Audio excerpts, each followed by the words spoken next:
Assalamualaikum warahmatullahi wabarakatuh. Perkenalkan, nama saya Lisna Ini Padilla. Saya dari kelas C9 Manajemen dengan nomor NPM 101214438. Di sini saya ingin menjelaskan kembali materi pendidikan agama Islam dari materi pertama hingga keempat. Video ini saya buat untuk memenuhi salah satu penilaian tengah semester pada mata perkuliahan pendidikan agama Islam. Penjelasan yang pertama yaitu mengenai ma'rifatullah atau ahamiyatu ma'rifatullah. Yaitu yang pertama ada urgensi mengenal Allah.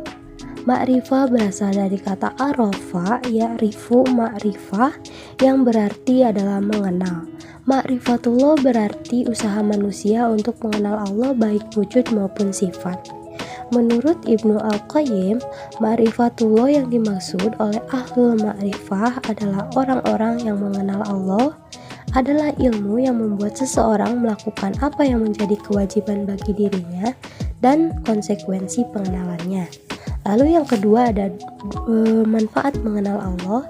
Yang pertama yaitu Al-Khalifah yang terdapat dalam Quran Surah An-Nur ayat 55. Lalu ada Tamkinuddin yaitu diteguhkannya agama Islam di muka bumi, terdapat dalam Quran Surah Al-Fat ayat 28. Dan yang ketiga ada Al-Amnu, bahwa Allah Subhanahu wa Ta'ala akan mengkoordinasikan orang-orang yang beriman rasa aman dan tentram setelah sebelumnya mereka selalu ditimpa keresahan dan ketakutan. Dan yang ketiga ada ciri-ciri dalam ma'rifatullah. Yang pertama ada asma Allah Subhanahu wa Ta'ala, yang kedua sifat Allah Subhanahu wa Ta'ala, yang ketiga ada af'al atau perbuatan Allah Subhanahu wa Ta'ala yang terlihat dalam ciptaan dan tersebar dalam kehidupan alam semesta ini. Yang keempat sifat sidik dalam bermuamalah atau bekerja karena Allah. Yang kelima ada ikhlas dalam niatan tujuan hidup. Yang keenam ada sabar atau menerima pemberlakuan hukum. Dan yang terakhir yaitu berdakwah atau mengajak orang lain kepada jalan kebenaran. Yang pertama yaitu dalil nakli. Allah Subhanahu wa Ta'ala menurunkan Al-Quran sebagai petunjuk dan juga peringatan untuk umat manusia.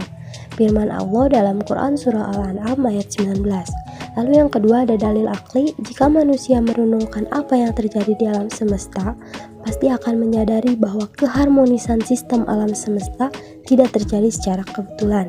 Pasti ada yang maha mengatur serta maha menjaga atas hal ini.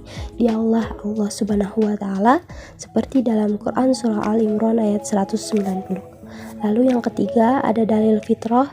Jika manusia menggunakan fitrahnya, maka dia pasti akan menyatakan bahwa tiada Tuhan selain Allah yang maha menciptakan alam semesta beserta istrinya. Quran Surah Al-A'raf ayat 172. Lalu yang kelima ada sarana-sarana yang menghantarkan seseorang pada ma'rifatullah. Yang pertama yaitu akal sehat, yaitu merenungkan ciptaan Allah Subhanahu wa Ta'ala. Yang kedua yaitu para rasul, dan yang ketiga yaitu asma dan sifat Allah Subhanahu wa Ta'ala. Yang keenam yaitu cara mengenal Allah Subhanahu wa Ta'ala.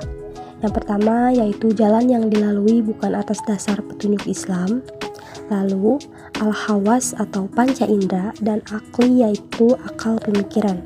Karena tidak diikuti dengan keimanan terhadap hasil pencariannya itu, timbullah sebuah prasangka serta keraguan atau al-artiyab, dan pada akhirnya membuat mereka menjadi kafir.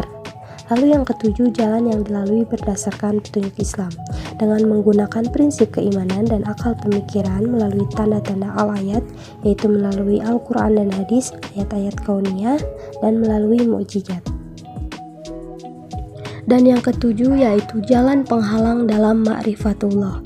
Yang pertama yaitu al-kubru atau sombong, az-zulmu zolim, al-qazibu dusta, al-fuqsu fasik, al-kufru ingkar, al-fasadu fasad, al-ghufiyah lengah, dan kathrotul ma'asih yaitu banyak berbuat durhaka. Lalu materi yang kedua yaitu mengenai at-thoriq ila ma'rifatullah atau jalan untuk mengenal Allah Subhanahu wa Ta'ala. Yang pertama melalui ayat-ayat Allah, yaitu terbagi menjadi dua.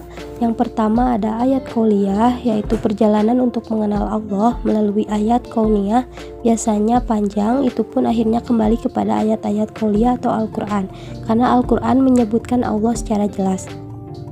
Lalu ada ayat kauniyah, yaitu ayat atau tanda wujud di sekeliling yang diciptakan oleh Allah Subhanahu wa Ta'ala.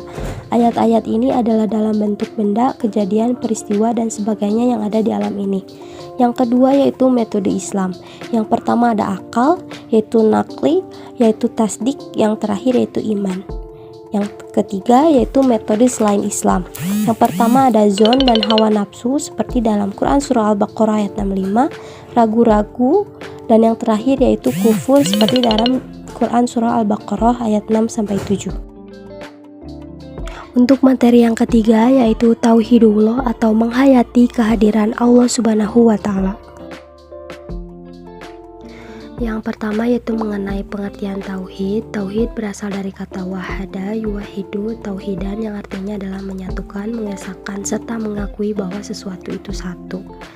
Atau bisa disebut tauhid adalah meyakini atau mengakui akan keesaan Allah Subhanahu wa Ta'ala. Pembagian tauhid yaitu ada 4: tauhid uluhian, tauhid ubudian, tauhid istiqomah, dan tauhid asma wa sifat.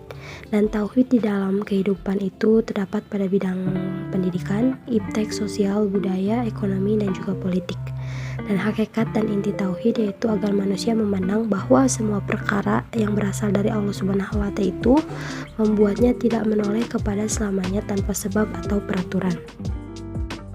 Lalu ada kesempatan tauhid, yaitu terdapat menjadi 2, yaitu pentingnya mempelajari tauhid, dan yang kedua kewajiban untuk bertauhid. Kedudukan ilmu tauhid dari taraf semua ilmu tauhid ini adalah ilmu yang paling mulia karena objek pembahasannya adalah sesuatu yang paling mulia. Dan tingkatan tauhid itu ada tauhid zat Allah, tauhid dalam sifat-sifat Allah, tauhid dalam perbuatan Allah, dan tauhid dalam ibadah. Dan untuk materi yang terakhir yaitu al-adillah ala wujudillah atau bukti keberadaan Allah Subhanahu wa Ta'ala. Yang pertama yaitu eksistensi Allah, adalah bagaimana mendalami pengertian akan keberadaan Allah itu sendiri. Eksistensi Allah Ta'ala diantaranya dikuatkan oleh dalil-dalil. Yang pertama ada dalilul fitri atau dalil fitrah, ada dalilul hisri, dalil yang dapat diindra, ada dalilul akli, dalil akal, ada dalil nakli, dan juga dalil sejarah. Lalu mengagungkan Allah. Cara untuk mengagungkan Allah Subhanahu wa Ta'ala itu yang pertama dengan berdoa, menjauhi perbuatan maksiat, merenungi penciptaan Allah, dan mentadaburi kitabnya. Lalu ada mentauhidkan Allah, yaitu ilmu tauhid terjadi dasar pedoman dalam sejarah Islam. Ilmu inilah yang akan membantu manusia menetapkan akidah atau keagamaan melalui dalil. Mungkin cukup sekian pemaparan materi yang dapat saya sampaikan. Kurang lebihnya saya mohon maaf, karena manusia tidak luput dari kata salah. Semoga video ini bisa bermanfaat bagi semua. Akhir kata, wabillahi taufiq wal hidayah. Wassalamualaikum warahmatullahi wabarakatuh.